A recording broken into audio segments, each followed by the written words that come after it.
He slid the envelope across the polished wood desk without looking at me. "Here," he said. "That's 20,000. That should be enough. That's all you'll ever get." I looked at his hands. Smooth, moisturized, not a scar in sight. My own hands, resting on the leather armrest, were wrinkled, stiff, and aching from the morning cold. But I still had strength in them. Strength he had long stopped seeing. The bank manager sat awkwardly behind his monitor, pretending not to hear. The room smelled of expensive carpet and air freshener. My son sat in the chair beside me like a man doing charity. His suit was pressed. His watch was worth more than I'd ever spent on myself in a single year. I took the envelope without a word, slipped it into my handbag, the same bag he'd mocked years ago for being cheap-looking. Then I looked at him, right in the eyes. He smiled, satisfied. "Now you won't have to worry about anything anymore. You're all set." I smiled, too. "Thank you, Daniel. That was very generous." He didn't hear the ice behind my words, or maybe he didn't care. He stood up and clapped his hands together. "All right, then. I've got to get to the office. You'll sign the papers with Mr. Halbrook. He'll walk you through it. I've already handled everything, streamlined the estate, consolidated the assets. You'll have your little nest egg, and the rest is in good hands now." I nodded, as if impressed. He kissed me on the cheek, barely touching my skin. "Take care of yourself, Mom." Then he left the bank office with his usual quick, confident stride. The walk of someone who thought he'd won. Mr. Halbrook, the estate planner, cleared his throat. "Mrs. Foster, would you like to go over the documents now?" I took my time opening my handbag, took out my glasses, slipped them on calmly. "No, Mr. Halbrook," I said, folding my hands. "I won't be signing anything today." He blinked. "I beg your pardon?" "I said no," I repeated, this time a little more firmly. "None of these documents are valid. The powers of attorney were revoked last month. Daniel no longer has access to anything of mine." Mr. Halbrook looked at me as though I had just stood up and started singing. I wasn't aware." "You wouldn't be," I said gently. "Daniel thought he was clever, but I've been alive long enough to know what it means when someone starts handling things without asking." I pulled another envelope from my handbag, one with a letterhead, my lawyer's. "This is the only document that matters today." Mr. Halbrook took the envelope with visible hesitation. He opened it, read silently, then looked at me, stunned. "Everything is already transferred to a new trust?" "That's right," I said. "Daniel was never meant to be my keeper. He just never realized I stopped being his safety net a long time ago." I stood up slowly, the ache in my knees sharp but manageable. "I'll be taking the envelope my son gave me. I'm sure he'll be needing it soon." Halbrook didn't say anything. I left him staring at the papers, his mouth slightly open. Outside, the fall wind hit my face like a fresh slap of truth. I stood on the steps of the bank, the city bustling around me, and felt something I hadn't felt in a long time. Not anger, not revenge, relief. I hadn't come here today to make a scene. I had come to make a decision, and now that it was made, the weight lifted. I walked back to my car, an old Buick that had seen better years, but so had I. I sat behind the wheel, took a deep breath, and allowed myself a single chuckle. All I ever gave him, and he thought I'd settle for 20,000. He really didn't know me at all. The house smelled like lemons and wood polish. Not because I had cleaned that morning, I hadn't, but because that scent had soaked into the walls over decades. This was the house we bought in 1972. 2 bedrooms, 1 bath, and a yard. George always promised to fix up properly, but never quite did. We raised Daniel here. Every corner had some remnant of that. A scuff on the hallway wall from his tricycle, a loose doorknob he'd pulled too hard in a tantrum when he was 9. I hung my coat on the old iron hook by the door. It was slightly bent. George had meant to replace it the week he died. In the living room, sunlight filtered through the lace curtains. The mantel was cluttered with pictures, mostly dusty, some leaning from where I'd never straightened the frames. George on the fishing boat with Daniel, holding up a 2 small trout. Me and George at our 30th anniversary, grinning like fools. Daniel, at his college graduation, barely looking at the camera. His eyes were already somewhere else by then. I think that was the last time he hugged me without an appointment. I eased into my chair by the window, the one that had formed itself to my shape over time. The springs sighed under me.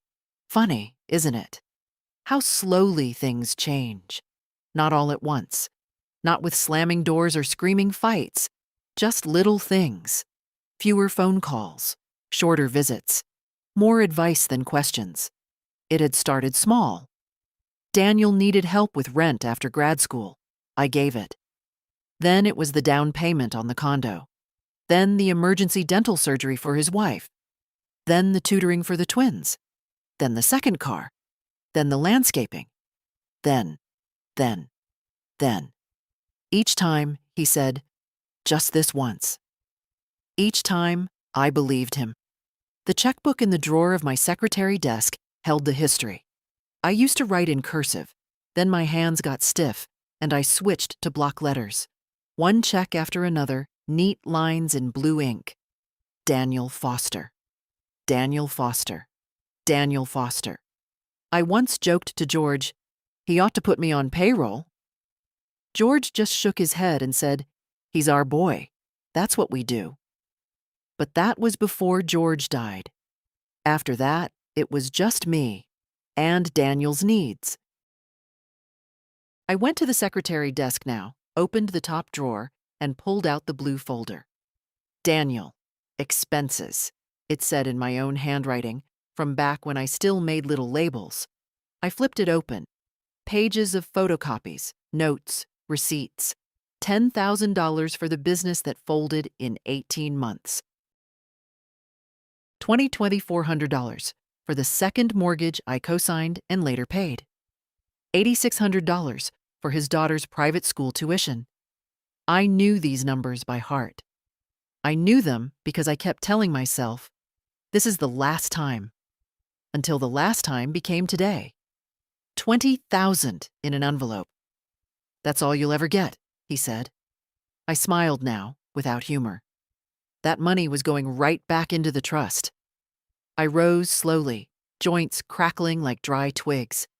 My body had aged, yes, but not my mind, not my sense of what was fair, of what I deserved. Daniel thought I was slipping. He thought I was fading. But all he saw was what he wanted to see. An old woman, too soft to notice the door quietly closing behind her. He never stopped to ask what I needed, only what I could give. And now, I was done giving. The phone rang. Not a shrill ring, but that soft, classic tone I'd never changed. I picked it up. Grandma? My heart softened. I would have known that voice in a crowd. Hi, Matthew. Everything all right? Yeah, I just wanted to check in. I know Dad said you had some bank stuff today. I wanted to see how you're doing. Matthew. My grandson. Daniel's youngest, 24, finishing grad school, living in a cheap apartment he insisted on paying for himself. The only one who still called me just to talk. I'm fine, sweetheart. Just tying up some things. But your call, that's the best thing I've heard all day. He chuckled. Want me to stop by tomorrow? I can bring that pie you like, the peach one. I'd love that, I said. My voice cracked a little. You know something, Matthew. You're a good boy, and you've never asked me for a thing. He hesitated, like he didn't know what to do with that. Well, you've done plenty for us. I just wish Dad— Let's not talk about him now, I interrupted gently. I'll see you tomorrow. Okay. Love you, Grandma. Love you too. After I hung up, I stood there for a long time, staring at the quiet phone. Not everything I gave was wasted. I first met Marion Evans in a cramped office on Walnut Street, almost 20 years ago, when George and I still did our taxes ourselves and thought hiring a lawyer was something only the very rich did. She wore a gray blazer and glasses that magnified her eyes in a way that made her seem permanently surprised, but she was anything but naive. She was the first person I called after I got home from the bank. Now, sitting across from her in that same office, albeit with newer carpet and fancier computers, I felt the calm I'd been missing for years. I handed her the envelope Daniel had given me. She didn't open it. He thinks he won, I said, voice steady. Marion nodded. And he doesn't know you've already revoked his access to the estate. He has no idea. I went through Richard Bales at First Fidelity. All authorizations were pulled last month. Daniel's name is off everything. I made sure of that before I even told him I was going to the bank today.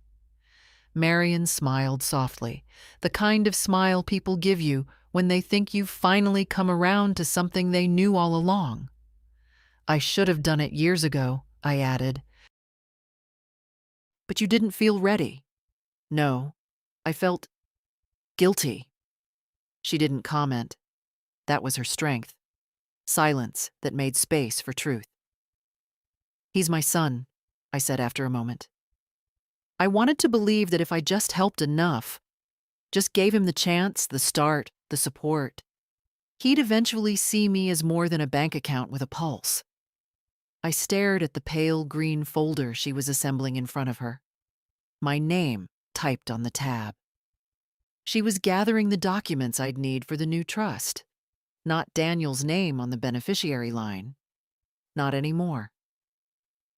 Do you still want to proceed with transferring full ownership of your estate into the new trust? She asked. I nodded. And the primary beneficiary?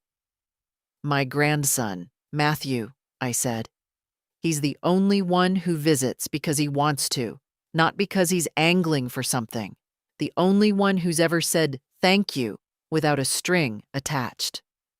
Marion scribbled something on a yellow pad. And Daniel? Not a cent. She looked up, pausing just long enough to see if I was wavering. I'm not angry, I added. I'm just done. I have nothing left to explain to him. He decided who I was years ago, and now he can live with it. We went over the formalities. Marion was efficient. She explained each clause in plain language.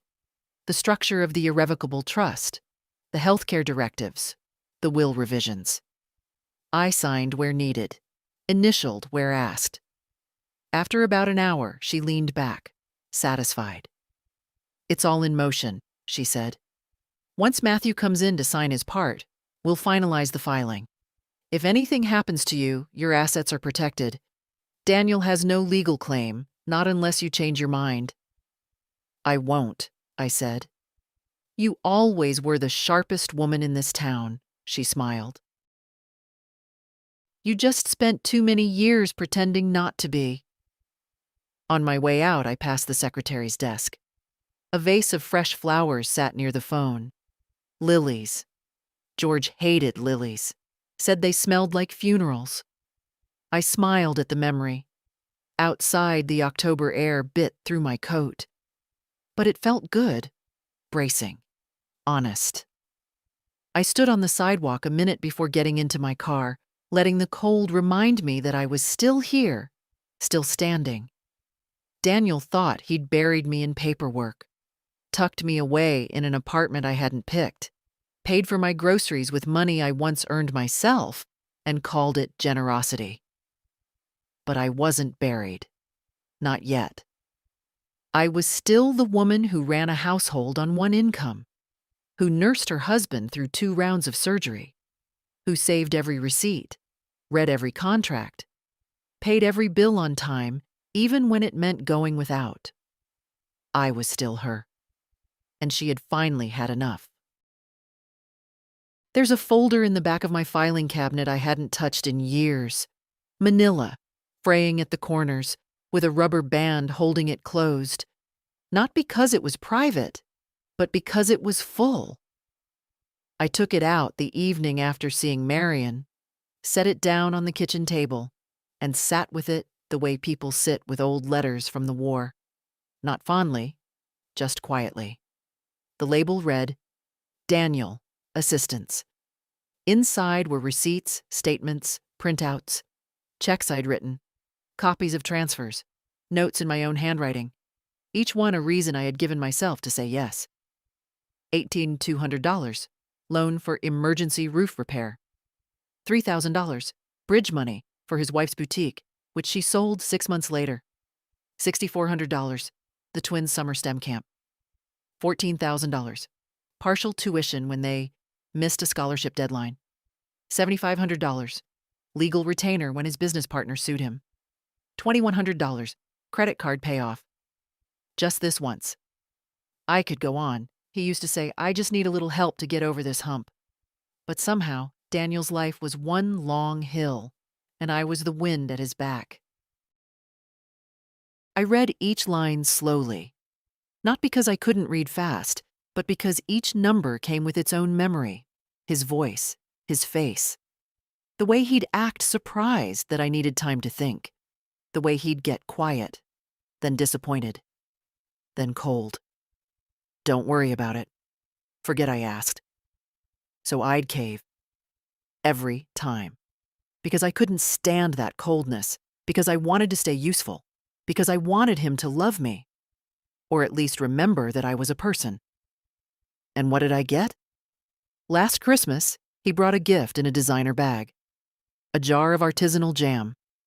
I opened it later that night and saw the price tag still on the bottom, marked down from $18 to $11. A jam that tasted like perfume. A note that read, Thanks for everything. Everything. I flipped through the folder and reached the final pages. Statements from the joint investment account we'd opened when George passed. The one Daniel was supposed to help me manage. Last year's balance, $900,000. This year, $987,000. I stared at the numbers. I remembered asking Daniel if we were on track.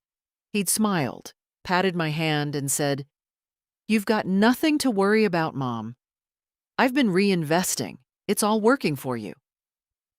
I hadn't asked for proof, hadn't demanded passwords.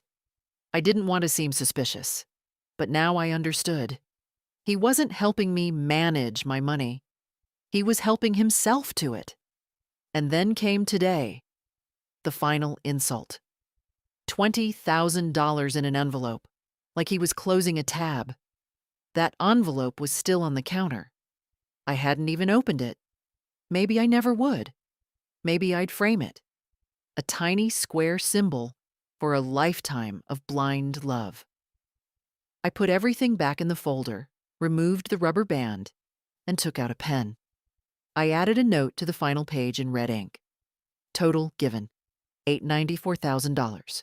Total returned, $0 total respect shown. Variable, usually unavailable. I replaced the folder in the drawer, closed it, and stood in the kitchen with my palms flat on the table. The house was quiet except for the ticking of the wall clock. I thought of George. I thought of how he used to mutter when the kids asked for too much. We're not raising a boy. We're training a tax deduction. He always meant it as a joke. I wonder what he'd say now. Then I thought of Matthew. Sweet, lanky Matthew, with his coffee-stained shirts and crooked smile. He still called to ask how my week was going. He still asked if I needed the gutters cleaned. He brought me books he thought I'd like, and then actually asked me what I thought of them. And he never once asked for a cent. I walked to the living room, where the evening sun was spilling in warm and amber over the couch cushions. I sat down slowly, my knees giving that familiar, dull protest. I reached for the notepad I kept by the phone and wrote one sentence at the top of a fresh page. Tomorrow, I begin again. I didn't sleep that night, not from worry, not anymore, but from a strange kind of clarity. It was as if my mind had swept the floor clean after decades of clutter. Everything I had let slide, excused, overlooked, now lay in bright light, and I wasn't turning away. At 7:15 the next morning, I brewed a pot of coffee and set the small kitchen table for two. 2 cups, 2 plates. I even took out the peach jam I usually saved for Sundays. Matthew was coming by. He always came on Saturdays, like clockwork. Only now, I had something to give him that no one had ever given me. Not money, not advice, but trust. He arrived at 8:05, 5 minutes late by his own standards. I saw his car pull up from the front window, the way I used to watch Daniel's when he still visited unannounced. He knocked once, then let himself in. "Morning, Grandma," he said, setting his bag by the door. "You're late," I teased, already pouring coffee.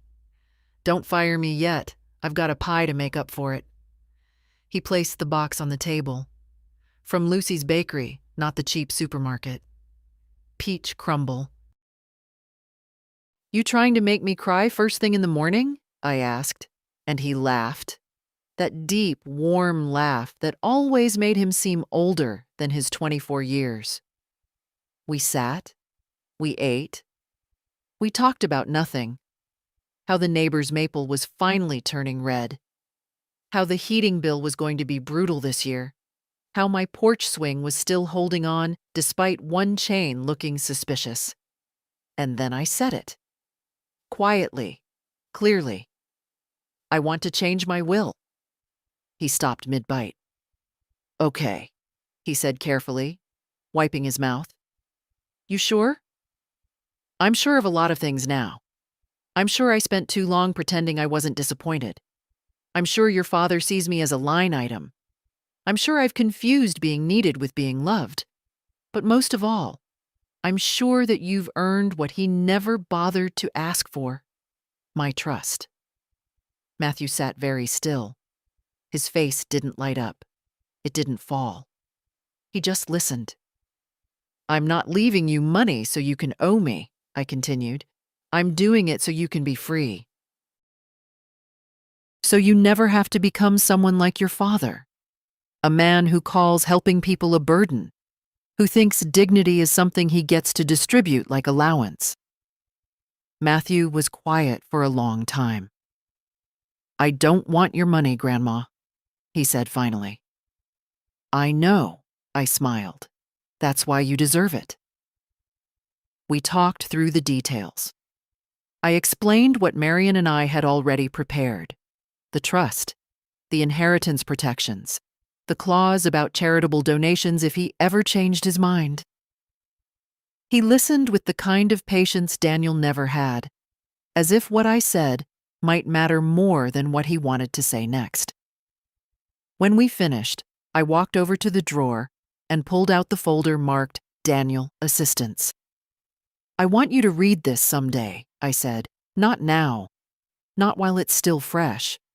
But I want you to understand how people let themselves become invisible, one favor at a time." He took it, didn't open it, just placed it gently back on the table. Then he looked at me in that way only Matthew ever had. Not like a man looking at an old woman, but like a boy trying to understand how someone he loved could have been overlooked for so long. "I'll sign whatever you need me to," he said. But just so you know, I'd still come every Saturday, even if all you left me was the peach jam. That was the moment. That was the moment I knew I was doing the right thing. Monday morning, I dressed with more care than usual. A dark green cardigan, slacks that didn't itch at the knees, the brooch George gave me the year Daniel was born. Not because I expected applause, but because sometimes dignity starts with buttons done properly and shoes that shine, even if no one's looking. At 9:45, I parked at First Fidelity Bank. My old Buick hummed as I turned the key off. Loyal, a little loud, but never let me down. Unlike some people, inside, I was met with the usual corporate brightness, piped-in jazz music, fresh coffee scent, plastic plants too symmetrical to be real. But I wasn't here for aesthetics. Richard Bales, my account manager, stood to greet me. Polite, as always, in that way men are when they're used to assuming older women just want help finding their PIN numbers. "Mrs. Foster, good morning. Everything all right with your accounts?" "I have a few questions, Richard," I said as we walked toward his office. He gestured to the chair across from his desk. I took it without small talk. He looked a little nervous. Maybe because the last time I was in, I revoked Daniel's financial authorizations without warning. "I want to confirm some recent activity," I said, pulling a folded sheet from my purse. "Specifically, any transactions linked to this joint investment account." He typed quickly, eyes flicking across the screen. "Yes, I see it here. Quite a bit of movement earlier this year, several disbursements and fund reallocations, all within authorized access at the time. But that access was removed 4 weeks ago," I finished for him. He nodded. "Correct. Since then, only you have access. Would you like a full breakdown?" "Print it," he complied. As the printer hummed, I leaned back and watched him. Young man, nice enough. But he looked at me the way people look at faded portraits, with distance. They see the outline, but not the life. He handed me the sheets. Total withdrawn by Daniel in the last 18 months, $9,000 to $12,000. I didn't flinch. I already knew. "Can you flag this account?" I asked. "Any attempts to access or modify, I want a call." "Of course." "And the retirement savings?" I continued. "Have any automatic withdrawals been scheduled?" "Let me check." His eyes scanned again. "There was an authorization request submitted online last week. It was flagged. Didn't match your current access settings." I smiled, but there was no warmth in it. "He's still trying." Richard cleared his throat. "Would you like to set a secondary alert? Maybe notify your legal team as well?" "I already did. My lawyer has copies of everything." We finalized a few other updates, removed old contact numbers, added a backup security word. I chose Peaches, because why not? I thanked him, stood, and shook his hand. As I turned to leave, he hesitated. "Mrs. Foster?" "Yes?" "I just want to say, a lot of people come in here confused, overwhelmed. You're not like that. You seem sure." I paused. "That's because I've spent a long time being unsure. It's a kind of sickness, you know? Doubt. It creeps into your bones if you let it. But I'm older now. I've learned who to believe." He nodded slowly, like he understood, even if he didn't. Outside, the sky had turned pale, with the promise of rain.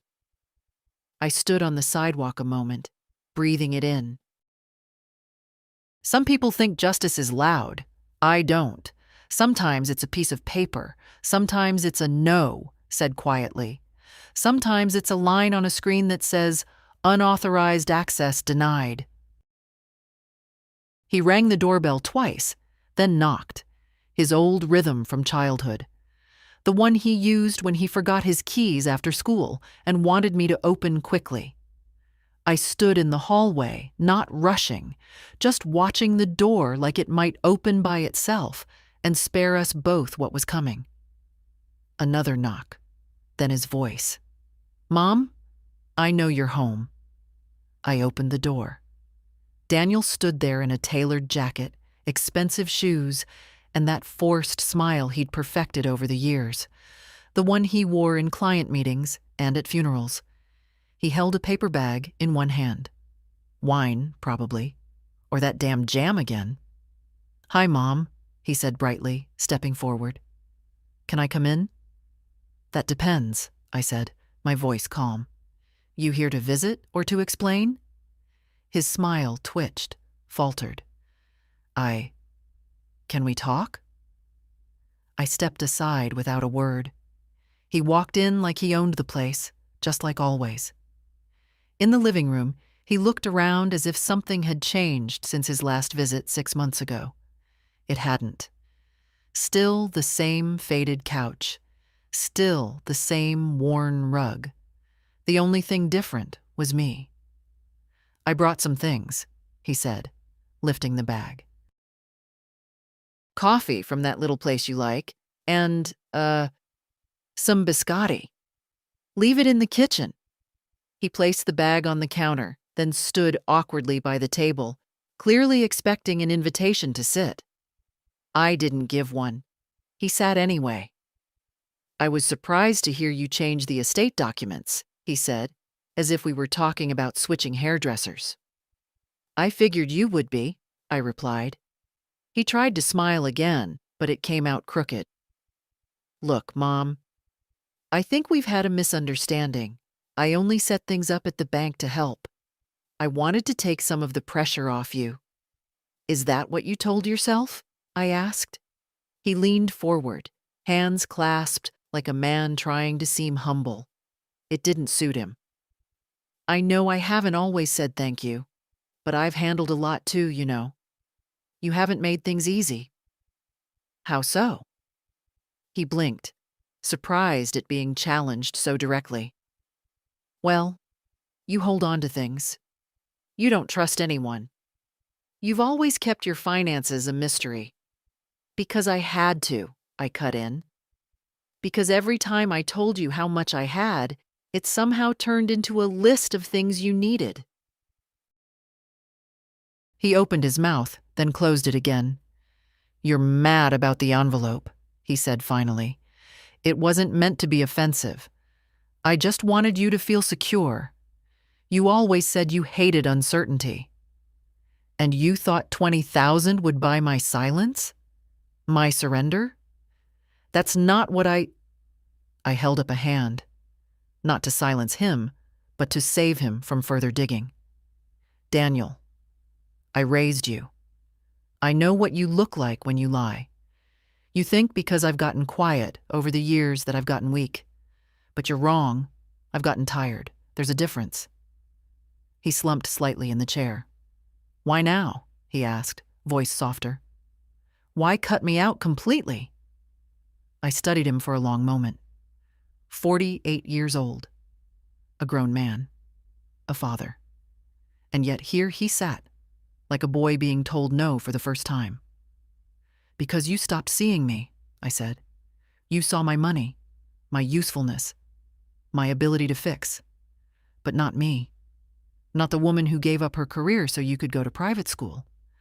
Not the one who pulled 2 shifts to pay for your college visits. Not the one who sat up nights calculating how to afford everything you promised you'd repay, and never did." He looked down. "People show you who they are when they think you'll always say yes. I just finally said no." Silence filled the room, thick and uncomfortable. The clock ticked behind him. "So that's it?" he asked, not quite hiding the bitterness in his voice. "You're cutting me off?" "No, I'm letting you go." He stood abruptly, pushing the chair back too hard. "This is unbelievable," he muttered. "After everything I've done?"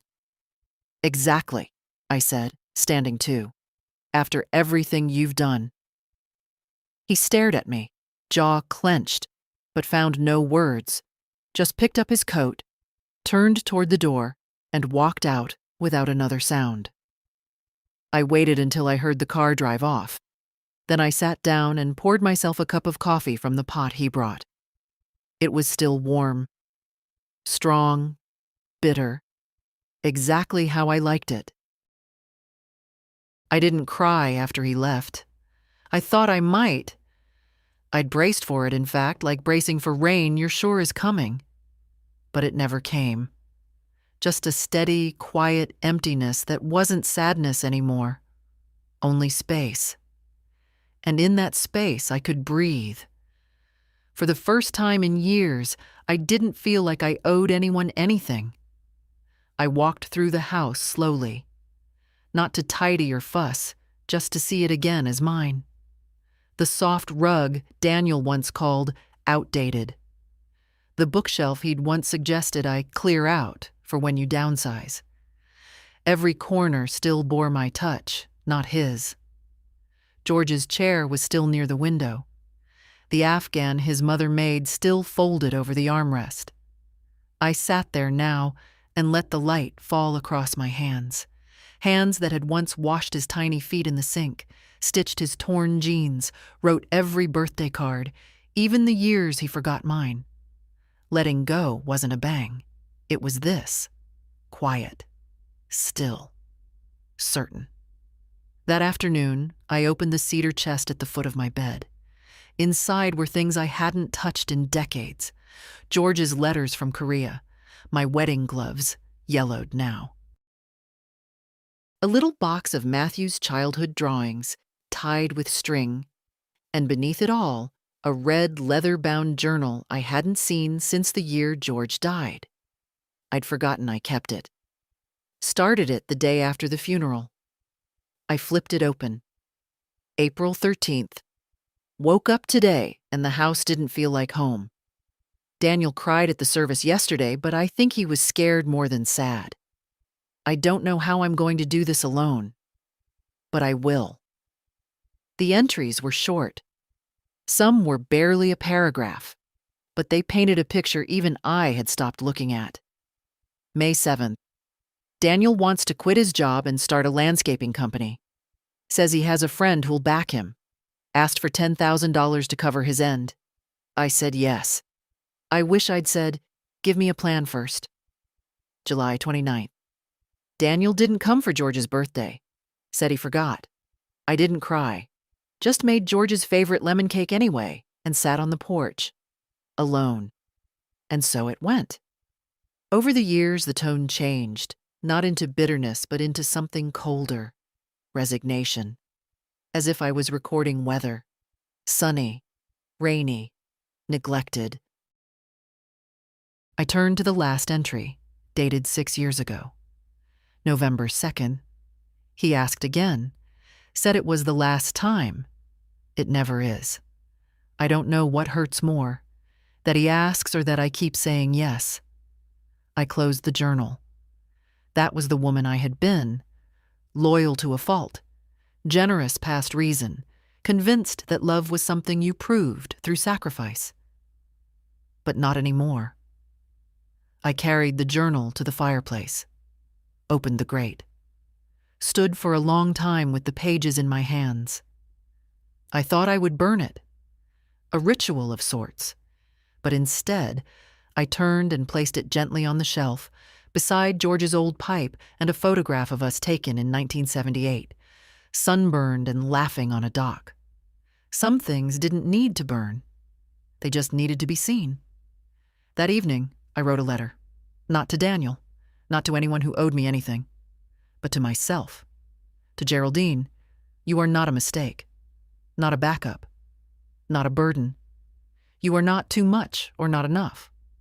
You are not your sacrifices. You are not the quiet place people come to rest and forget to thank.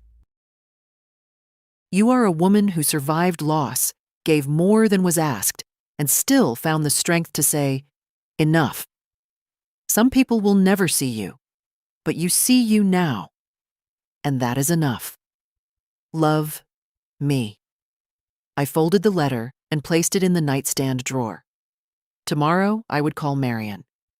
We would begin transferring the estate formally, not just the money, the house, the stocks, the little things that people don't notice until they're told they can't have them. Tomorrow, I would do what Daniel never expected: live like I belonged to myself. It had rained in the night. Not a storm, just a soft, persistent drizzle that left the streets washed and the air smelling like earth and wet bark. I stood by the window in George's old flannel robe, nursing a second cup of tea, watching the drops glide slowly down the glass. I had a phone appointment with Marion at 10.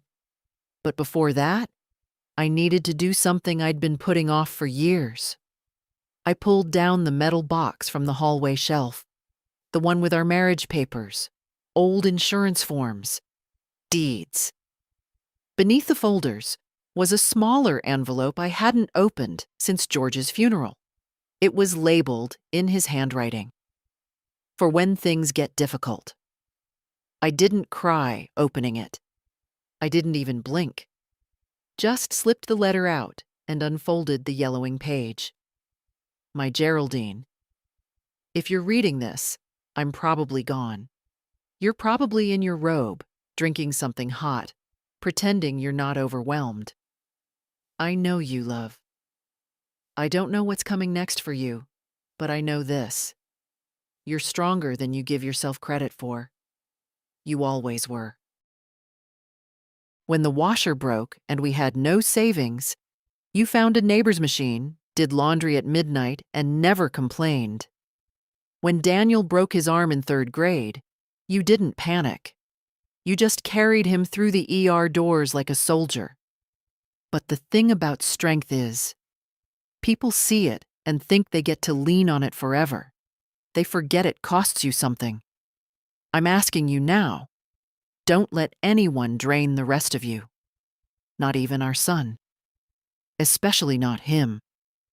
Give when it feels right, not when it's expected. Say yes only if you mean it. And when the day comes, and it will, when you finally have to choose between being nice and being free, Geraldine, I hope you choose you. You've earned it. Love always, George. I folded the letter and sat with it in my lap. Outside, a single red leaf floated down from the big oak tree and stuck to the window for a moment before slipping away. Like everything, eventually. At 9:55, I went to my desk and dialed Marion's number. "Morning, Mrs. Foster," she answered promptly, like always. "I've got all the documents ready. We can sign remotely or in person, whichever you prefer." "In person," I said, "and I want to add something, not to the trust, to the will." "Of course. I want a letter included, a personal one, sealed, to be given only to Matthew when the time comes. I'll have it notarized and attached. And another thing." I took a breath. "I'd like to write a clause for charitable giving. I visited Greenview Elder Center a few years ago. It's falling apart. If I go before I've had the chance, I want a portion of my estate to go there. Under George's name." Marion paused, then, with a rare softness in her voice, said, "That's beautiful, Geraldine. We'll make it happen." "Thank you." After the call, I pulled a blank page from the drawer and began writing the letter to Matthew. No legal terms, no instructions, just words from me. The woman who'd loved quietly and finally learned to speak with clarity. "Matthew, when you read this, I'll be gone. But don't let that bring you sorrow. You gave me more peace in my last years than I ever knew in my prime. You reminded me that kindness can exist without condition, that respect isn't a transaction, that a heart doesn't have to be pried open to be offered. I hope you live your life full of your own decisions, not weighed down by someone else's guilt. I hope you say no when you need to, and yes when it's yours to give freely. You were the only one who saw me. That mattered more than anything. Love, Grandma. I signed it, sealed it, and placed it next to George's letter. 2 quiet truths to be opened when they were needed, not before. The lawyer's office was quiet when I arrived.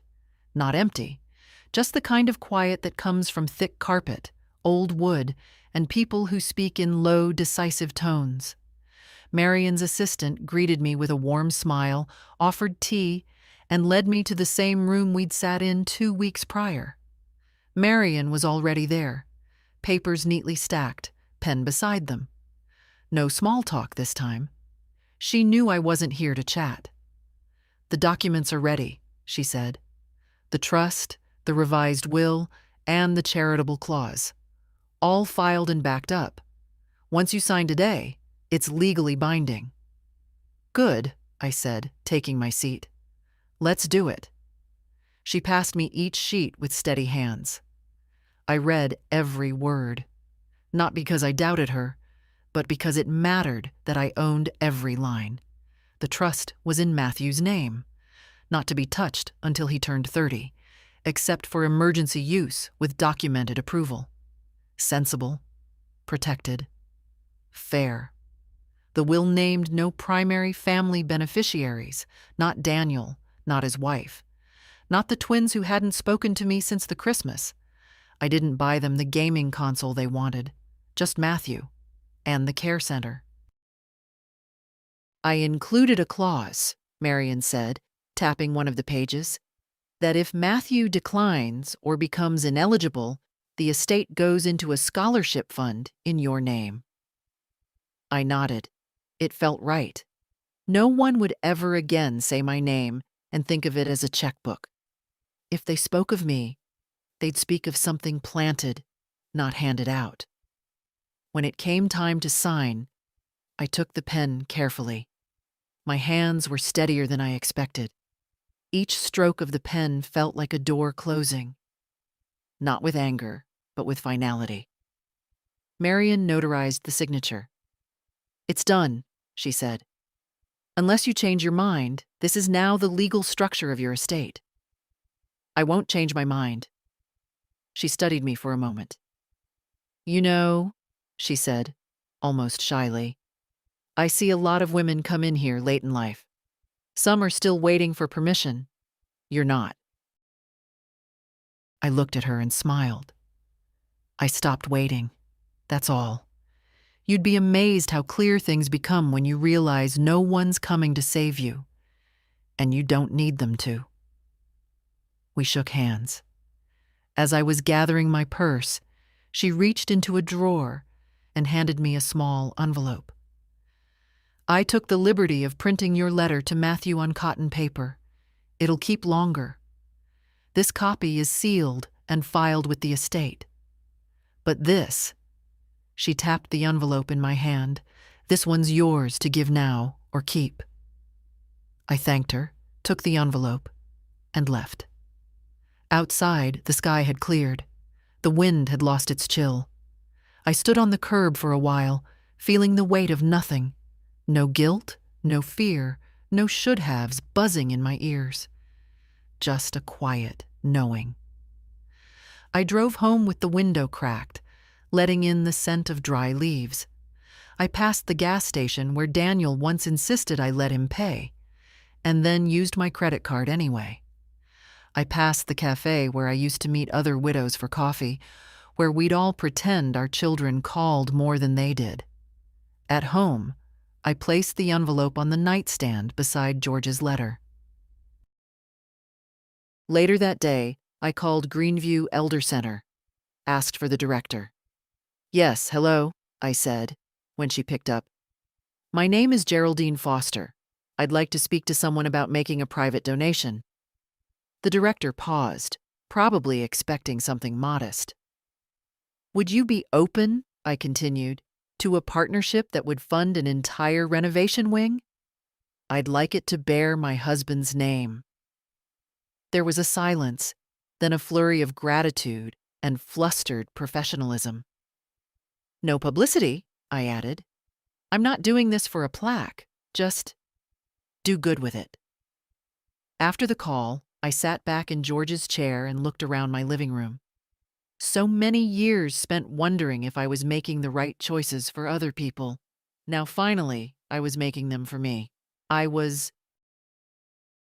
It surprised me how much was still left.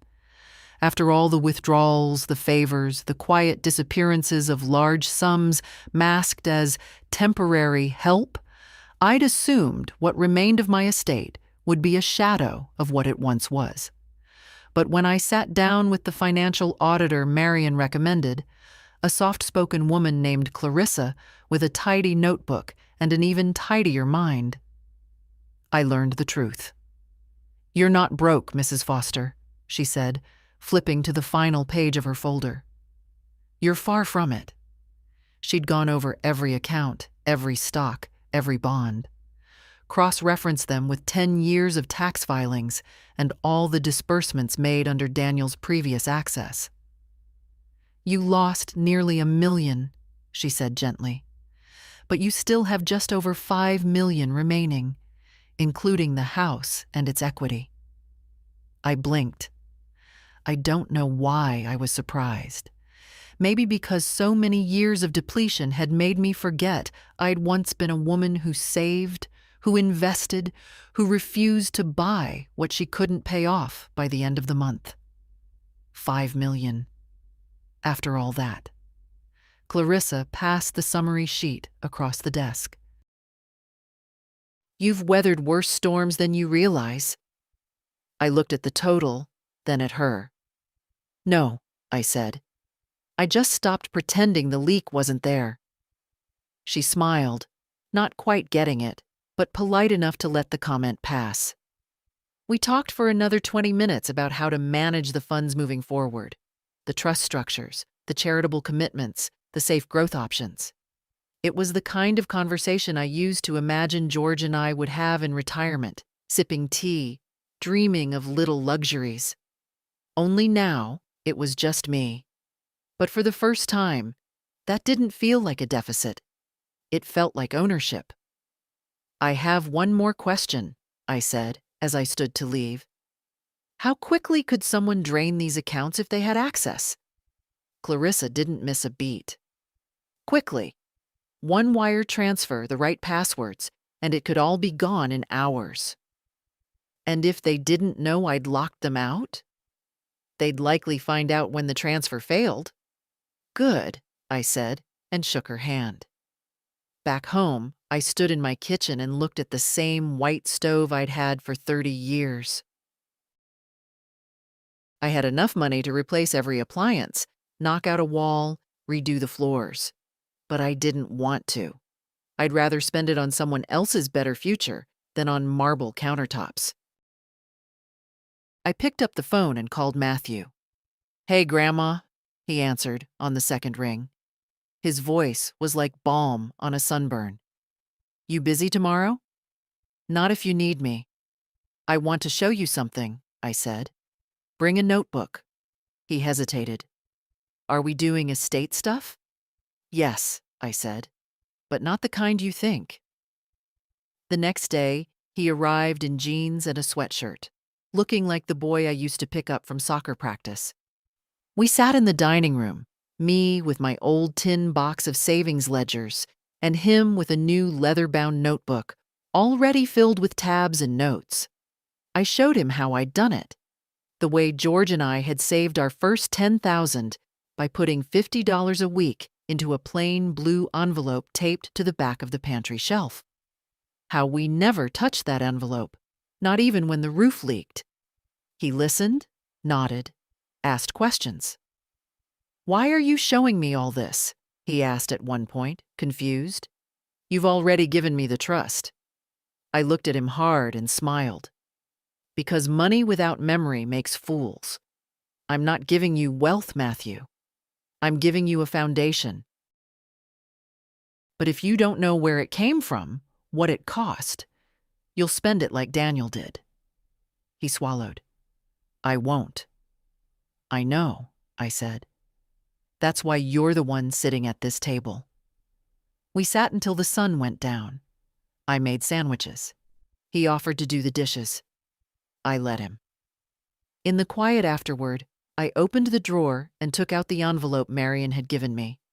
His letter. "I want you to read this after I'm gone," I said, pressing it into his hand. "Not before." He looked like he wanted to argue, but he didn't. Just nodded and slid it carefully into his notebook. That night, after he left, I poured myself a glass of wine, the cheap kind, but it tasted good enough. I sat in George's chair and looked around. No fancy renovations, no legacy carved in marble.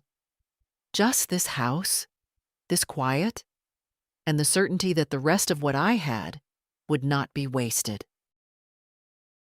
I hadn't set foot in Greenview Elder Center in nearly 2 years. The last time I was there, it was for my friend Lena. Her daughter had temporarily moved her in after a fall and then never took her back home. Lena tried to smile when we visited, but her hands fidgeted the whole time. Not with nerves, but with the knowledge that she'd been quietly put away like a winter coat no one planned to wear again. Now I was back, walking through its double doors, not as a guest, not as a resident, but as a woman with a plan. The receptionist stood as I entered. "Can I help you?" "I have an appointment with Director Merriman," I said. 10 minutes later, I was seated across from a neatly dressed man in his 60s with kind eyes and a desk too cluttered for a man trying to look in control.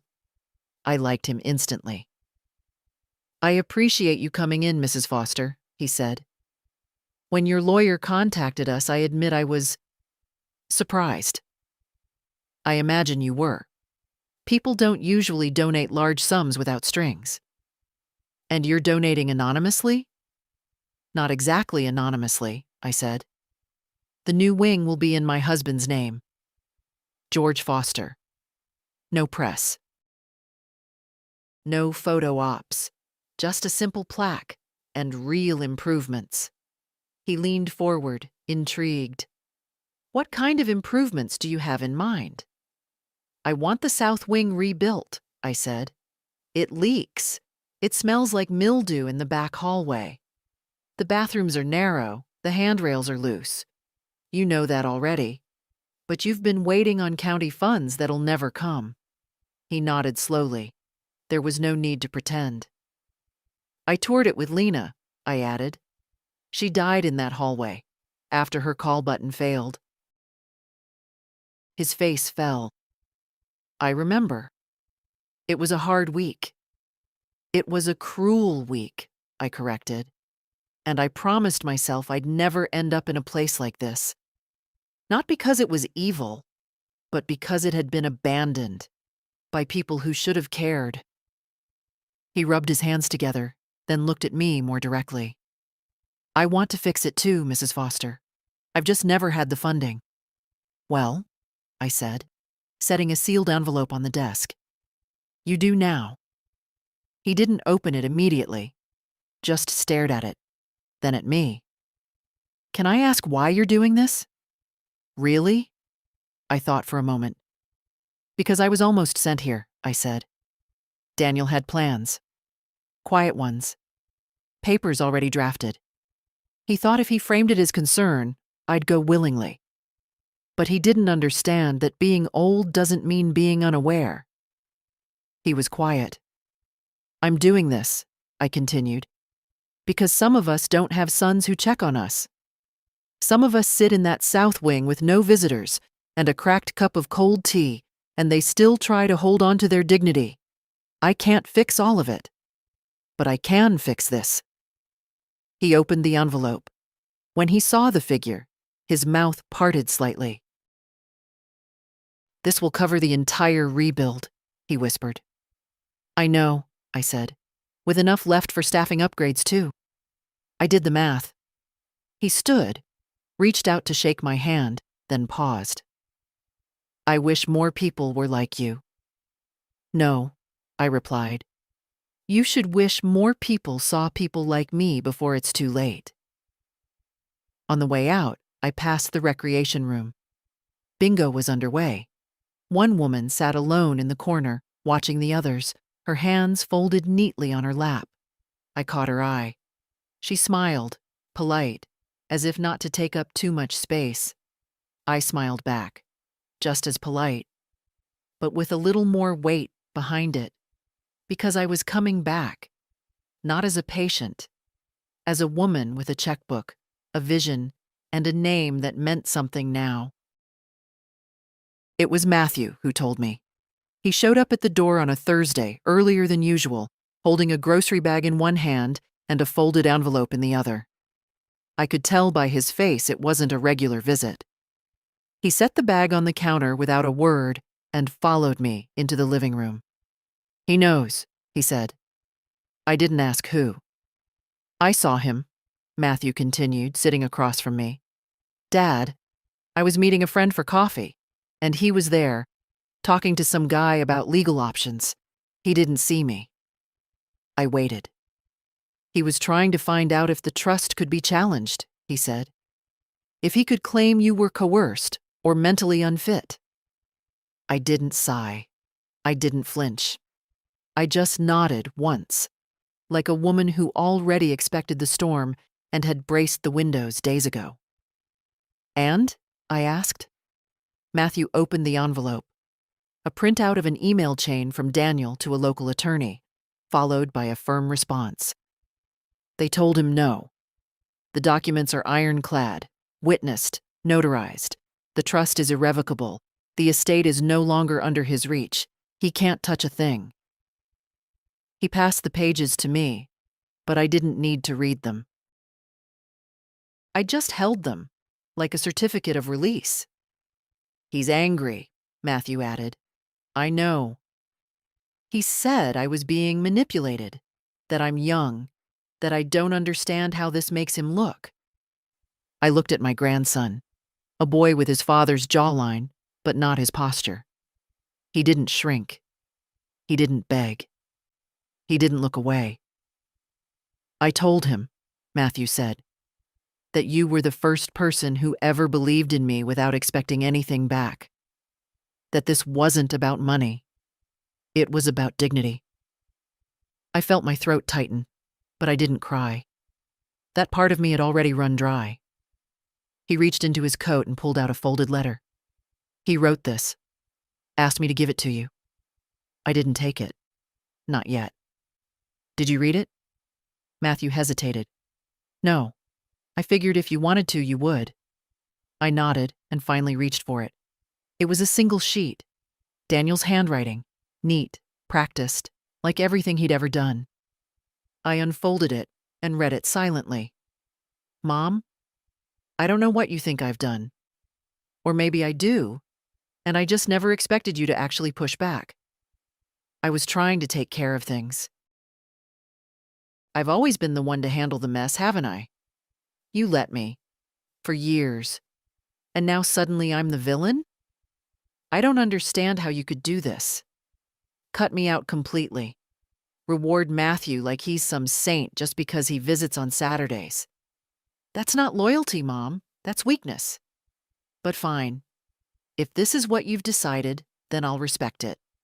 Just know, you've changed the way I see you.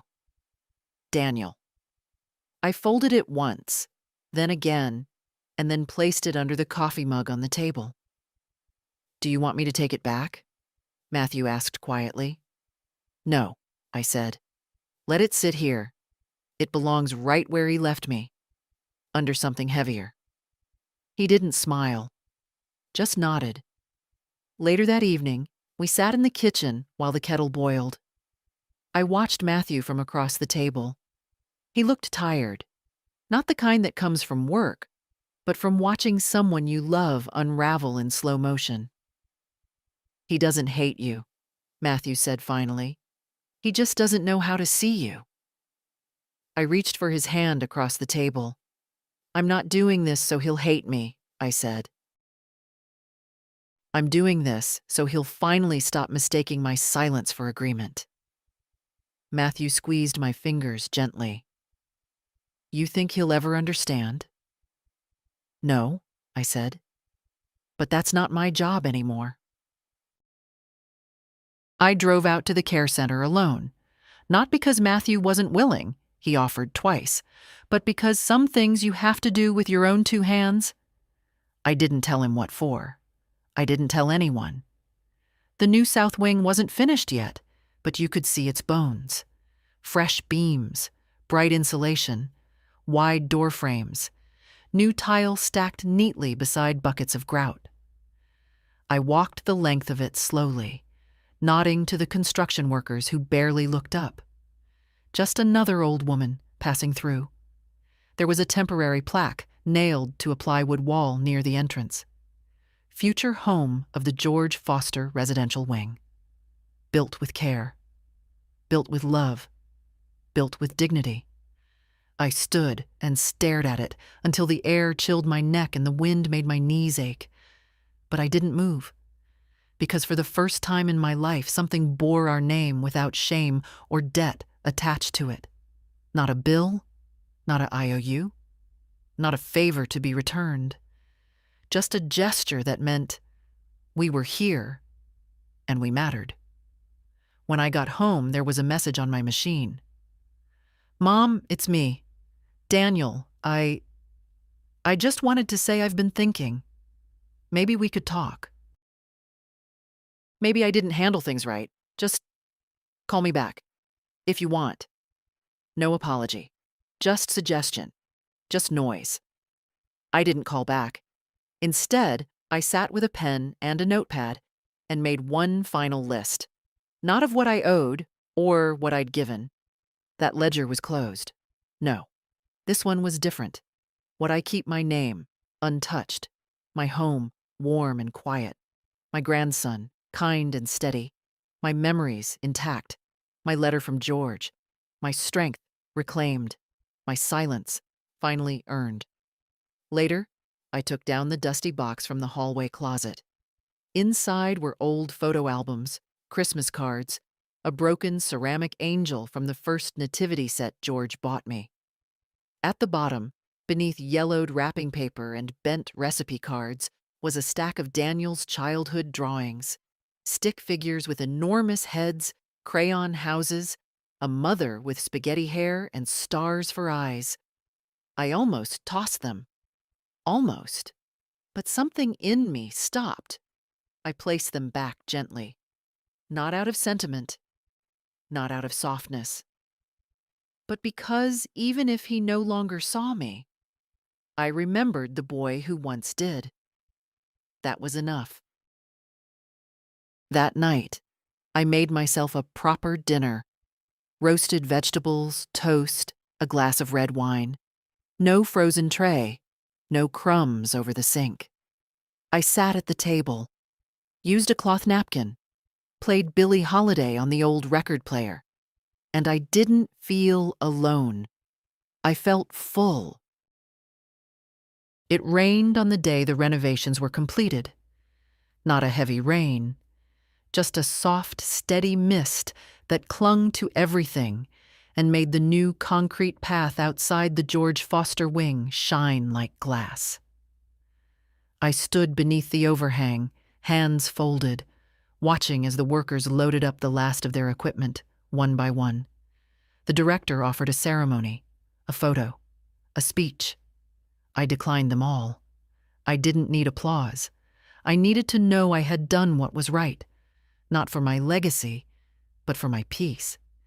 Inside, the walls were freshly painted, pale blue, wide windows, new handrails, warm to the touch, not the cold steel that bruises old skin. I walked the corridor slowly. It smelled like lemon and clean linen. Not disinfectant, not death. It smelled like someone had planned for life to happen here. As I passed the first room, I saw her. The woman from weeks before. The one who'd sat alone during bingo. She was in a new chair now, feet up, a knitted blanket on her lap. She looked at me, eyes clear. "You were here before," she said. I was. "Did you make all this happen?" I smiled softly. "Just a little part?" "Well," she said, nodding toward the wall, It feels like someone finally remembered we're still here. That stayed with me. Back home, I changed into my robe, poured the last of the wine, and sat with George's letter one more time. I read it out loud this time, like a prayer, like a vow. Then I reached for the final envelope, the one I hadn't sealed yet, the one for Matthew. Matthew, if you're reading this, I'm gone. But don't let that darken your heart. You gave me something in these last years that no one else did. Presence? Not performance? Not pity? Just presence.